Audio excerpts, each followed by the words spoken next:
m'appelle Laurent Pato, j'ai 54 ans. Je suis Aurélie, coordinatrice. Je m'appelle Maïmouna Bamba. Je m'appelle Dagmar Nickel. Je m'appelle Isabelle de Bellicard. Je suis accompagné au foyer de vie de Sainte-Même depuis l'ouverture. J'accompagne les équipes et les résidents. Je suis animatrice socioculturelle et en animation sociale et coordinatrice. Et en fait, je change de public en fonction des projets. Je suis ANP.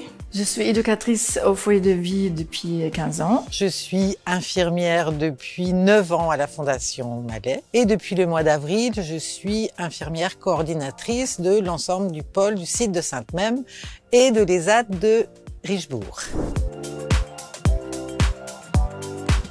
Le matin, je me lève à 7h moins le quart, je prends ma douche. Après, je déjeune.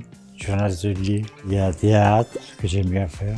C'est que je fais des blagues. Il y a photo, blog, le journal, le ciné-club. J'accompagne les résidents dans la quotidienneté avec les autres encadrants. C'est des projets personnalisés, donc en fonction des résidents, il y a différents projets pour les amener à une autonomie en fonction de leurs capacités. Et j'accompagne les encadrants dans leurs écrits professionnels. On fait les transmissions avec les collègues et après on monte sur nos unités respectives. C'est accompagner les résidents dans les actes de la vie quotidienne. Tout ça dans l'accompagnement, la bienveillance. Le matin, on lit les transmissions. Après, on rassemble nos résidents. On vient dans l'atelier. Donc, soit un atelier peinture, un gymnastique ou jardinage, ou la bibliothèque ou sortie culturelle. Après aussi l'accompagnement pendant le repas, les bilans, les écrits. J'accueille les résidents qui en ont besoin tout au long de la journée. Je fais des déclarations d'accident de travail pour les résidents lorsque ça arrive, pour le personnel aussi. Je prépare les médicaments, je fais le suivi médical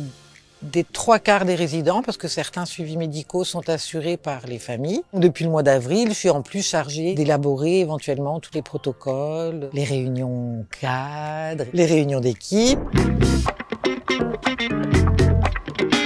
C'est un atelier. On apprend l'histoire de France, on apprend ce qui s'est passé dans l'histoire. C'est très intéressant. Je ne connaissais pas du tout avant. J'ai pas eu une scolarité normale, donc j'ai un peu rattrapé grâce à ça. Les temps de repas avec les résidents, parce que c'est des temps d'échange complètement informels où j'aime partager des choses avec eux. Ça peut être du rire, comme ça peut être de la confidence, donc c'est vraiment des temps qui sont propices à des choses qui sont plus spontanées. Le plus, c'est se poser avec eux parce qu'ils ont beaucoup à nous apporter et puis nous dire. Quand ils se confient, on apprend beaucoup de choses sur eux. J'apprends également beaucoup de choses sur moi-même.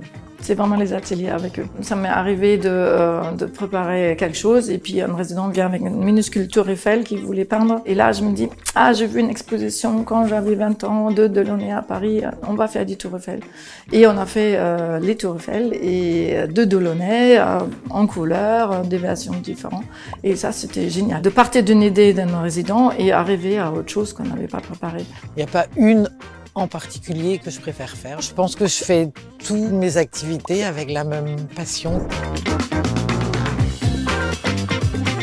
Il y a beaucoup.